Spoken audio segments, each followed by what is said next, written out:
تفسیر ابن کثیر سورہ بقرہ آیت نمبر 155, 156 and 157. 3 آیتیں. آیت نمبر 155 سورہ بقرہ. And certainly we shall test you with something of fear, hunger, loss of wealth, lives and fruits, but give glad tidings to as-sabirin, the patient. اور یقیناً ہم آزمائیں گے ان چیزوں سے، خوف، بھوک، دولت یا مال کی مطلب کیا نقصان، جان کا نقصان، تمہاری زندگی بھر کی کوئی محنت ہے، یا مطلب سمجھو کہ اگر سچ مچ کی ہی پھلوں کا باغ ہے یا کھیتی باڑی ہے تو اس میں وہ چیز کا نہیں اگنا، ہمیشہ کی طرح پھل نہیں دینا، وہ بھی ہے. اور یا پھر کوئی اور جگہ کوئی محنت کی ہوئی اور اس میں کوئی ریٹرن نہیں آئے، وہ بھی ہے. بٹ اللہ کہتا ہے گیو گلیڈ ٹائڈنگس ٹو الصابرین دا پیشنٹ، لیکن خوشخبری دے دو جو صابر الصابرین ہے، یعنی کہ ڈیفینیٹ آرٹیکل ہے الصابرین دا پیشنٹ، یعنی کہ ان لوگ کوئی ایسے ویسے صبر والے نہیں ہیں، اسپیشل ہے، وہ اللہ پر ایمان رکھنے والے ہیں. آیت number 156. Who when afflicted with calamity say, truly to Allah we belong and truly to him we shall return. اور وہ لوگ جب مصیبت ان کے اوپر آتی ہے تو کہتے ہیں کہ ہم اللہ ہی کے ہیں اور یقیناً ہم اللہ ہی کے پاس لوٹ کے جائیں گے. پھر آیت number 157. They are those on whom are the salawat, that is, who are blessed and will be forgiven. اللہ کی ان کے اوپر بلیسنگ آئے گی اور ان کے ہر گناہ کو معاف کر دیا جائے گا. یہ ہے اللہ کی طرف سے صلوات. تو یہ they are those on whom are the salawat from their Lord, ان کے رب کی طرف سے, and they are those who receive his mercy, اور یہ وہ لوگ ہوں گے جن پہ اللہ کی رحمت آئے گی. اور اللہ کی مرسی کوئی معمولی چیز نہیں ہے. and it is they who are the guided ones, اور یہی وہ لوگ ہیں جو مہتدون ہیں، ہدایت یافتہ. The believer is patient with the affliction and thus gains a reward. ایک مومن بندہ جو ہے وہ بہت صبر کرتا ہے جب اس کے اوپر کوئی بھی تکلیف آئے، اور اس وجہ سے اللہ اس کو انعام عطا کرتا ہے. اللہ says وَلَنَبْلُوَنَّكُمْ بِشَيْءٍ مِّنَ الْخَوْفِ وَالْجُوعِ and certainly we shall test you with something of fear and hunger. یقیناً ہم آزمائیں گے تمہیں کچھ خوف سے اور بھوک سے.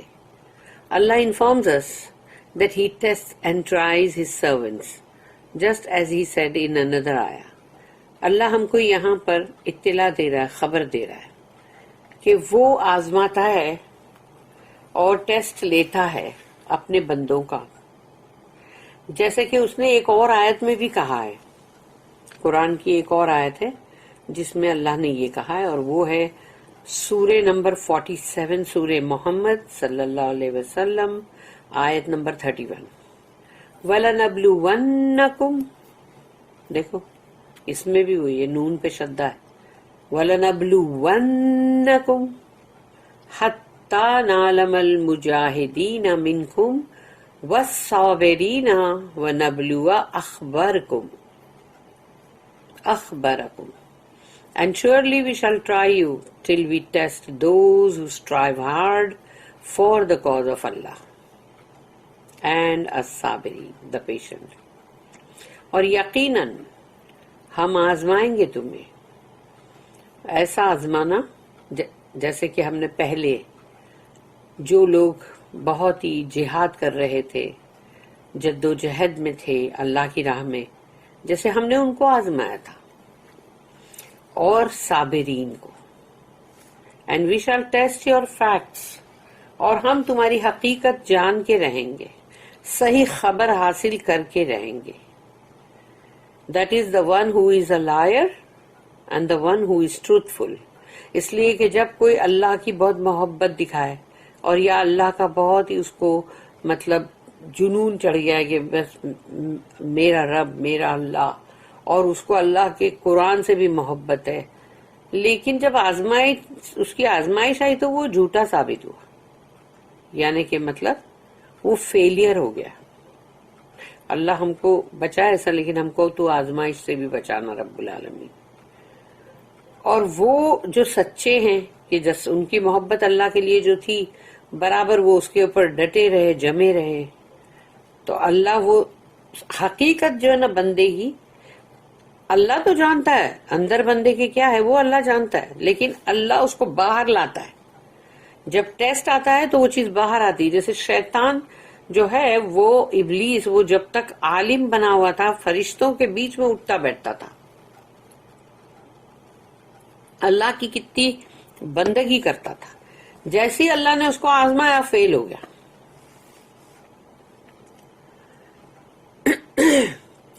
Hence he tests them with the bounty sometimes. کبھی کبھی اللہ بہت دولت اور مال کی بہت فراخی ایفلوئنسی دیتا ہے، اور بندہ کیا سمجھتا ہے کہ میں کتنا لاڑکا ہوں، لاڈلا اللہ کا. اللہ دیکھو میرے پہ کتنا مہربان ہے، یہاں بھی مہربان ہے، وہاں بھی ہوئے گا آخرت میں بھی. ارے واہ، یہاں اتنا مجھے شاندار گھر، اتنا سب کچھ، اتنی دولتیں دے کے رکھا ہے مجھے کہ اتنی مال و دولت کی بھرمار ہے میرے پاس، تو وہاں پھر میرے لیے بھی تو وہاں بھی تو ہوئے گا بہت اچھا سب محل اور ایسا سب. مگر بھول جاتا ہے بندہ کہ وہ جو ایک بار تکلیف سے اللہ آزماتا ہے نا، اس کو کہا گیا ہے کہ وہ آسان ہے، اور جب نعمتوں سے اللہ آزماتا ہے نا تو اس میں بندہ بہت بری طرح فیل ہوتا ہے، کیونکہ جو اس سے ایکسپیکٹیشن ہے وہ نہیں کر رہا ہے. اور جب وہ نہیں کر رہا ہے وہ چیز، تو اب اس کو سوچو کہ کیا بری سزا اس کو ملے گی. کہ اللہ نے اس کو دنیا بھر کی مال و دولت کی فراخی سے نوازا، تو نوازا اس لیے نہیں، آزمانے کے لیے. وہ اس ایگزام کے اندر تھا، وہ ٹیسٹ ہو رہا تھا اس کا. لیکن اسی ٹیسٹ میں وہ سمجھ رہا تھا پھول پھول کے کہ میرا تو سب دیکھو کتنا اچھا ہے، سب کتنا اچھا ہے. یہ بھول گیا تھا کہ وہ ایک امتحان میں سے گزر رہا تھا، اور اس امتحان میں اس کو پاس ہونے کے لیے اسی مال کو، اسی باؤنٹی کو خرچ کرنے کی ضرورت تھی جہاں جہاں ضروری ہے. کہ والدین سے شروعات ہوتی ہے، اس کے بعد تمہارے بال بچے، تمہاری اولادیں، اور پھر اس کے بعد تمہارے بھائی بہن، تمہارے پڑوسی، تمہارے رشتہ دار، قرابت دار، پھر جو بھی مطلب اللہ کی راہ میں، سب جگہ کے لیے. تو بندہ اگر یہ سوچے یہ تو میرا مال ہے، یہ تو میں نے کمایا، نہیں یہ تو مجھے ملا ہوا، اور اس کو اب بہت ہی بٹور بٹور کے رکھو، جمع کر کے رکھو، جمع خور بن کے، تو وہ اب بری طرح فیل ہونے والا ہے. تو hence he test them with the bounty sometimes. تو جس کو باؤنٹی ملتی ہے وہ اپنے آپ کو ایسا خوش قسمت نہ سمجھے، بلکہ صحابہ کرام تو ڈر جاتے تھے کہ ذرا بھی اگر ان لوگوں کو کوئی کہیں سے مال غنیمت آتا تھا یا ان کو کوئی چیز دی جاتی تھی تو بولتے تھے باپ رے، یہ تو ابھی ہمارا ایگزام، ہمارا ٹیسٹ شروع ہو گیا، ہمارا امتحان، اور اگر ہم اس میں فیل ہو گئے تو کیا ہوگا. یعنی اتنے ڈر جاتے تھے، بولتے تھے ہم کو نہیں چاہیے، اتنے ڈر جاتے تھے. اور پھر یہ بولتے تھے کہ اگر یہ مل گیا نا ہم کو تو ہم کو پھر آخرت کا کچھ بھی نہیں ملے گا نا، تو ہم کو نہیں چاہیے. یعنی اتنے ڈر جاتے تھے وہ لوگ. اور ابھی کا بندہ پھول کے کھپا ہو جاتا ہے، اتنا پھول جاتا ہے کہ پتہ چلے گا کہ بلون بن کے وہ ہوا میں ہی اڑ رہا ہے. And some times with the afflictions of fear and hunger. اور کبھی اللہ ایسی تکلیفوں ڈرانے کی، یعنی جس میں خوف ہوتا ہے. بندہ کوئی بھی چیز سے خوف آتا ہے، دیکھو یہ تھوڑی ہے کہ تم کو بھوت اور جن سے ہی ڈر لگے گا. ارے بندے کو کوئی تکلیف آتی ہے، کوئی مصیبت آتی ہے تو وہ خوف بھی ہوتا ہے، اب کیا ہوگا اب کیا ہوگا. اور ہنگر، بھوک لگتی ہے تو بندے کو کیسا جی چاہتا ہے اب کوئی ہاسپٹل میں ہوتا ہے، اس کو وہاں پر کیا کھانا ملتا ہے، استغفر اللہ، اور پھر اس کے بعد وہ سوچے کہ مطلب بھوک لگ رہی ہے اور مجھے اچھا کھانا چاہیے. تو ایسی بہت ساری چیزیں ہیں کہ جہاں پر، اور جو لوگ ایسی تکلیفوں کے اندر ہے جہاں پر ان کو کھانا نہیں ملتا، تو وہ بھی تو تکلیفوں میں ہے کہ وہ کچرے کے اندر جا کے ان کے بچے ڈھونڈ رہے ہوتے بریڈ کے ٹکڑے بھی. تو یہ سب نہیں ہے کیا؟ اللہ said in another آیا، پھر اللہ نے ایک اور آیت میں کہا قرآن کی، سورہ نمبر 16، سورہ النحل، آیت نمبر 112، فَأَذَاقَهَا اللَّهُ لِبَاسَ الْجُوعِ وَالْخَوْفِ. So Allah made it taste extreme of hunger, famine and fear. تو اللہ نے ان کو مطلب فَأَذَاقَهَا، اذاقہا کا مطلب ہے چکھایا، چکھایا، تو ذائقہ ورڈ اسی سے ہے نا. تو پھر اللہ نے ان کو چکھایا بھوک کا اور خوف جو ہے مطلب ڈر، فیئر، اس کا مطلب اس کا ان کو ٹیسٹ دیا اللہ نے، ذائقہ. اور یہاں لباس ہے نا ورڈ، تو لباس کا مطلب ہے جیسے کہ بھوک کا لباس پہنا دیا. تو اب بندے کو جب بہت بھوک لگ رہی ہوتی تو تم اس کا اوپری جو حصہ ہے، جو اس کا پورا کے پورا جسم کا باہری حصہ، اس میں تم دیکھو گے کہ وہ یا تو پیٹ کو پکڑا ہوا ہے، اور یا پھر ایک دم ایسا ہے کہ جیسے ویک ہے، اور اس کو دیکھ کے لگ رہا ہے کہ اللہ یہ بہت بھوکا انسان ہے، یہ بہت، اس کے پیٹ میں بہت بھوک ہے. تو وہ لباس اس کے اوپر ڈال دیا بھوک کا. اور خوف اس کا بھی لباس ہوتا ہے کہ اس کا لباس جب کسی پہ پڑ گیا تو تم اس کو باہر سے ہی دیکھو گے کہ وہ جو ہے وہ خوف زدہ ہے، یا کانپ رہا ہے، یا ڈر رہا ہے، اور یا پھر باپ رے مجھے بہت ڈر لگ رہا ہے، مجھے تو یہ ہے نا باہر کا حصہ، جو کورنگ جو دکھ رہی ہے صاف ہم کو، باہر کا باہری حصہ. تو یہ ہے خوف. The frightened and the hungry persons show the effects of the affliction outwardly, and this is why Allah has used here the word libas, cover or clothes of fear and hunger. تو یعنی ان کے اوپر جو covering ہے یا جو کپڑے ہیں جو ان کو پہنا دیے گئے وہ لباس ہے. اور لباس کس چیز کا پہنا ہے؟ فیئر کا اور ہنگر کا، خوف اور بھوک. ڈرا ہوا انسان، پریشان، بھوکا، اور اس کا باہری حصہ جو ہے effects of the affliction outwardly، یعنی وہ باہر سے ہی ہم کو دکھائی دیتا. This is why Allah has used here the word libas. In the ayat above, Allah used the words، اور اوپر کی آیت میں اللہ نے جیسے یہ ورڈز استعمال کیا ہے، بِشَيْءٍ مِّنَ الْخَوْفِ وَالْجُوعِ. تو بِشَيْءٍ یعنی with something of fear, hunger, meaning a little of each. یعنی اللہ بولتا ہے میں دونوں کا تھوڑا تھوڑا، فیئر یعنی خوف کا بھی تھوڑا اور بھوک کا بھی تھوڑا دے کے ان کو آزماؤں گا. تو سوچ لو جب اللہ کا وہ تھوڑا ہی ہوتا ہے اور بندہ تڑپ جاتا ہے. Then Allah said, وَنَقْسِم مِّنَ الْأَمْوَالِ، loss of wealth. پھر مال کا نقصان، meaning some of the wealth will be destroyed. کچھ مطلب مال کی اندر نقصان ہو جائے گا. والانفس، اور نفس یعنی جان، جان کا نقصان، lives, meaning losing friends, relatives and loved ones to death. کہ انسان کے کوئی بھی بہت ہی اچھے دوست یا رشتہ دار یا ان کے جو بھی پیارے ہوں، تو سوچ لو کہ وہ جب موت آ جاتی ہے تو وہ بہت بڑا نقصان ہے، لاس ہوتا ہے وہ. والثمرات، اور فروٹ کا، and fruits meaning the gardens and the farms will not produce the usual or expected amounts. یا تو یہ باغ ہے اور یا کھیت ہے جس میں سے جتنی ہمیشہ جو اس کی پیداوار تھی، فصل تھی، وہ نہیں آئی. اور یا پھر وہ بھی ہے کہ انسان کی محنت، اس کا ٹوئل، اس نے جو بھی ہارڈ شپ کیا ہے اس کا پھل. This is why Allah said next, بشر الصابرین.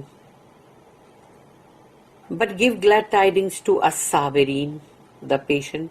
مگر وہ جنہوں نے صبر کیا ہے ان کو خوشخبری دے دو. He then explained whom he meant by the patient. The patient ہے یہ اسپیشل صبر والے. Whom he praised, جن کی اس نے تعریف کی اللہ نے. الذین اذا اصابتہم مصیبۃ قالوا انا للہ و انا الیہ راجعون. یہ اللہ نے ان کی تعریف کی کہ جب ان پہ مصیبت آتی ہے تو وہ یہ کہتے ہیں who when afflicted with calamity say truly to Allah we belong and truly to him we shall return. ہم اسی کے ہیں, ہم اللہ کے ہیں اور اللہ ہی کے پاس لوٹ کے جائیں گے. میننگ اس کا مطلب یہ ہے those who recite this statement to comfort themselves in the face of their loss. جب کسی پر بھی کوئی بھی مصیبت آتی ہے, تکلیف آتی ہے, لاس ہوتا ہے, اس وقت جب بندہ یہ جملہ, یہ مطلب جو آیت ہے اس کو بولتا ہے, know that they belong to Allah. وہ جانتے ہیں کہ وہ اللہ ہی کے ہیں, and that he does what he wills with his servants. اور یہ بھی وہ جانتے ہیں کہ اللہ کرتا ہے اپنے بندوں کے ساتھ جو وہ چاہتا ہے. They also know that nothing and no deed, even if it was the weight of an atom, will be lost with Allah on the day of resurrection. اور وہ یہ بھی جانتے ہیں کہ کچھ بھی یا ان کی جو بھی اعمال ہے اس میں سے ایک ایٹم جو نیکڈ آئی سے تم کو نہیں دکھ سکتا, اس کے برابر کے وزن سے بھی کوئی بھی چیز گم نہیں ہو جائے گی کہ تم کو اس کا اجر نہیں ملا. اللہ کے پاس وہ سب چیز جو ہے ایک اتنی سی باریک سی کن یعنی ایٹم کے ویٹ کے برابر, تو وہ بھی گم نہیں ہوگی, وہ بھی اللہ کے پاس موجود ہوگی قیامت کے دن. These facts thus compel them to admit that they are Allah's servants and that their return will be to Him in the hereafter. اور یہ وہ حقیقتیں ہیں جو جس پر وہ لوگ یعنی بالکل سوچنے پہ مجبور ہو جاتے ہیں, ایڈمٹ کرنے پہ کہ ہم یعنی اللہ کے بندے ہیں اور ان کا لوٹنا اللہ ہی کی طرف ہے قیامت کے دن. This is why Allah said, أُولَٰئِكَ عَلَيْهِمْ صَلَوَاتٌ مِّن رَبِّهِمْ وَرَحْمَةٌ. They are those on whom are the salawat, that is, who are blessed and will be forgiven from their Lord. یہ وہ لوگ ہیں جن کے اوپر ان کی رب کی طرف سے صلوات آئے گی, یعنی ان پہ بہت ساری بلیسنگ اور رحمتیں اور وہ معاف کرنا. And they are those who receive His mercy. اور یہ وہ لوگ ہیں جو اللہ کی رحمتیں ان کے اوپر نازل ہوں گی. Meaning Allah's praise and mercy will be with them. اللہ کی طرف سے ان کو تعریف, اللہ ان کی تعریف کرے گا, اور اللہ کی رحمت جو ہے وہ ان کے ساتھ ساتھ ہوگی. یعنی سوچو, یہاں یہ نہیں کہا کہ رحمت ان کے اوپر آئے گی, بلکہ کہا مرسی will be with them.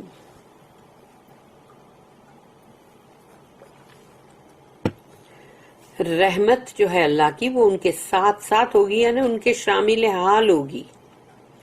Saeed bin Jubair added, meaning safety from the torment, یعنی کہ جو بھی عذاب ہے, سزائیں ہیں, ان سب سے امن و امان.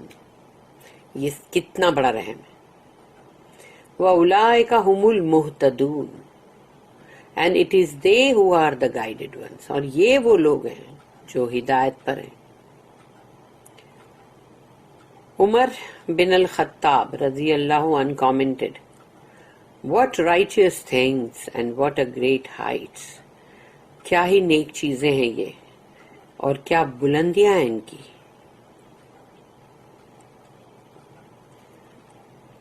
اولئک علیہم صلوات من ربہم ورحمہ اولئک علیہم صلوات من ربہم ورحمہ. They are those on whom are the salawat from their Lord, and they are those who receive His mercy, are the two righteous things. تو یہ آیت میں جو کہا گیا ہے دو چیزوں کے لیے کہ ان کو رب کی طرف سے ان کو صلوات ملے گی اور رحمت آئے گی، ان کے رحمت ان کے ساتھ ساتھ ہوگی.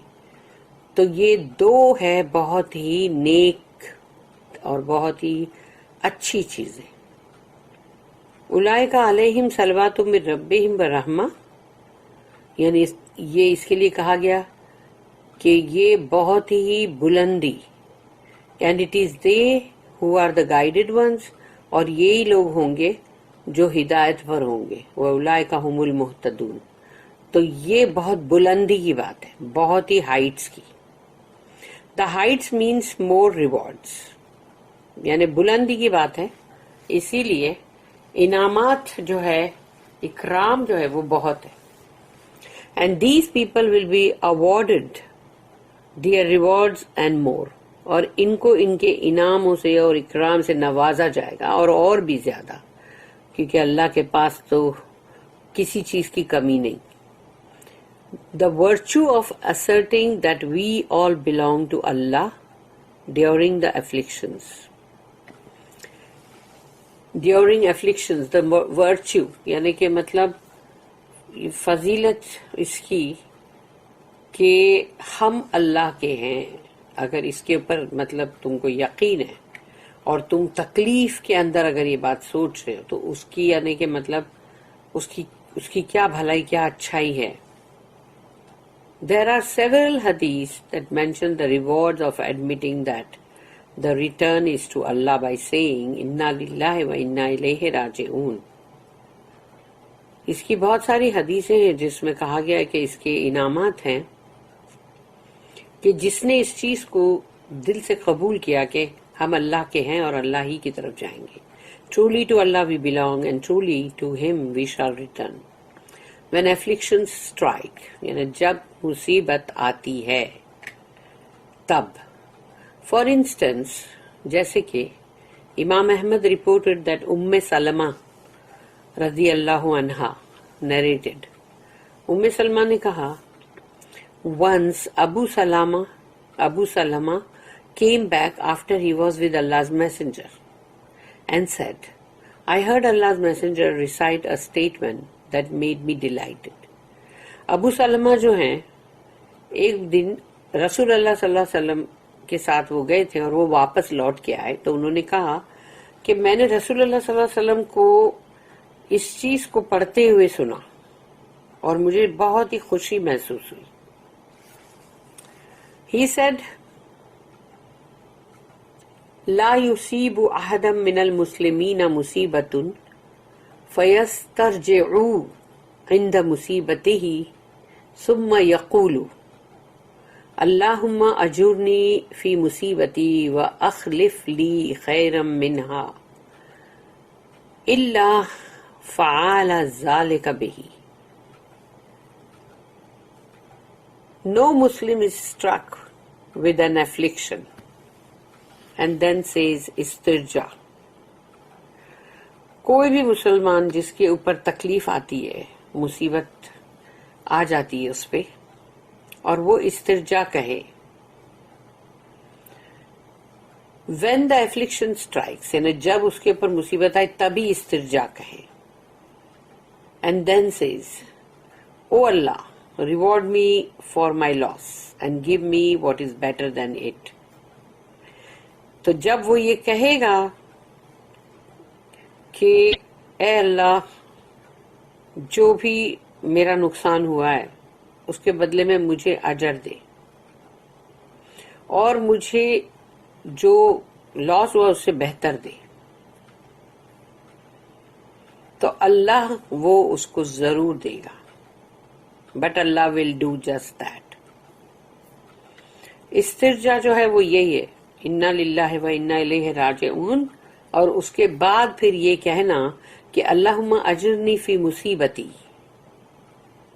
کہ اللہ مجھے اجر دے میری اس مصیبت میں، وَأَخْلِفْ لِي خَيْرًا مِّنْهَا، اور مجھے مطلب جو میرا گیا اس سے زیادہ مجھے تو لوٹا کے دے. اور اس کے لیے بولا گیا کہ إِلَّا فَعَلَ ذَلِكَ بِهِ، تو اللہ وہ پورا کرتا ہے. سلمہ said, so I memorized these words، کہ میں نے ان الفاظوں کو اچھی طرح سے مطلب حفظ کر لیا، یاد کر لیا. When Abu Salama died I said استرجا، تو جب ابو سلمہ گزر گئے تو سلمہ نے کہا کہ میں نے استرجا مطلب کہا. and said, oh Allah, compensate me for my loss and give me what is better than it، کہ اللہ میرا یہ جو لاس ہے اس کے بدلے، اس کا مطلب تو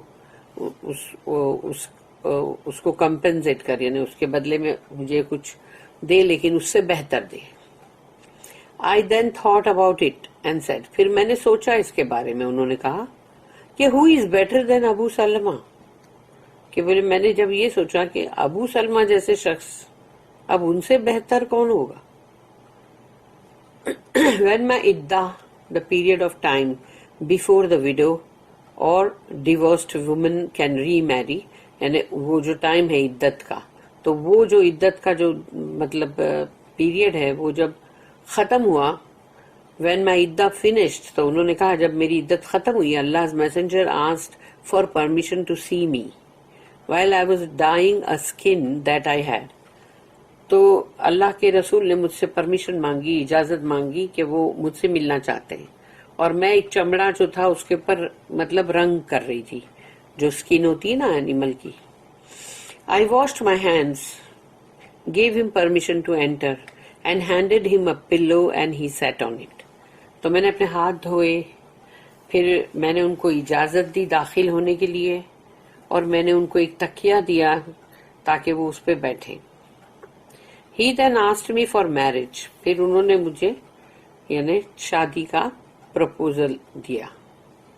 When he finished his speech، پھر انہوں نے جو بھی ان کو کہنا تھا مطلب جو انہوں نے کہا وہ ختم ہوا، تو پھر میں نے کہا I said، O messenger of Allah، یا رسول اللہ، it is not because I do not want you، اس لیے نہیں کہ مجھے آپ نہیں چاہیے، but I am very jealous، یعنی میرے اندر بہت ہی مطلب جلن اور حسد ہے. and I fear that you might experience some wrong mannerism from me for which Allah would punish me، تو اگر اس کی وجہ سے آپ اس کا تجربہ کریں گے کہ میں غلط حرکتیں کر رہی ہوں جس کی وجہ سے کہ اللہ مجھے سزا دے گا. اور پھر انہوں نے کہا کہ I am old and have children، اور پھر میں مطلب بوڑھی بھی ہو گئی، یعنی مطلب ان کی ایج ہو گئی تھی، اور پھر وہ ان کے بچے بھی تھے. تبھی تو سلمہ نا، یعنی سلمہ کی ماں. He said، تو اب رسول اللہ صلی اللہ علیہ وسلم نے اس کا جواب دیا. اما ما ذکرتی من الغیرتی فسوف یذہبها اللہ عز وجل عنکی، واما ما ذکرتی من السن فقد اصابنی مثل الذی اصابکی، واما ما ذکرتی من العیال فانما عیالکی عیالی. As for the jealousy that you mentioned، تم نے جو مطلب jealousy یعنی ادھر اس کو غیرہ بولتے، غیرت، تو یعنی مطلب وہ حسد یا جو بھی، تو اس کے بارے میں تم نے جو ذکر کیا، اللہ the exalted will remove it from you، اللہ تم میں سے وہ نکال دے گا.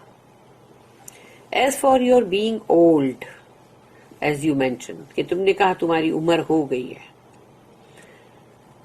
I have suffered what you have suffered، تو میں نے بھی وہی چیز کو یعنی مطلب سہا ہے جو تم نے سہا ہے، یعنی جو عمر ہو گئی ہے. And for your having children they are my children too، تو اب جو تمہارے بچے ہیں تو وہ جب جیسے شادی کر لیں گے تو وہ تو میرے بھی بچے ہیں. She said I have surrendered to Allah's messenger، پھر انہوں نے کہا کہ میں نے اپنے آپ کو اللہ کے میسنجر کو سونپ دیا، رسول اللہ کو. Allah's messenger married her and Salama said later، اور رسول اللہ صلی اللہ علیہ وسلم نے ان سے نکاح کیا اور ام سلمہ نے بہت بعد میں پھر یہ کہا کہ Allah compensated me with who is better than Abu Salamah, Allah's messenger، کہ اللہ نے مجھے عطا کیا ابو سلمہ سے جو بہتر تھے، اور وہ ہے رسول اللہ، کیونکہ رسول اللہ صلی اللہ علیہ وسلم سارے انسانوں میں سب سے بہتر۔ مسلم reported a shorter version of this حدیث، اور مسلم میں بھی ہے اسی حدیث کا تھوڑا شارٹ ورژن۔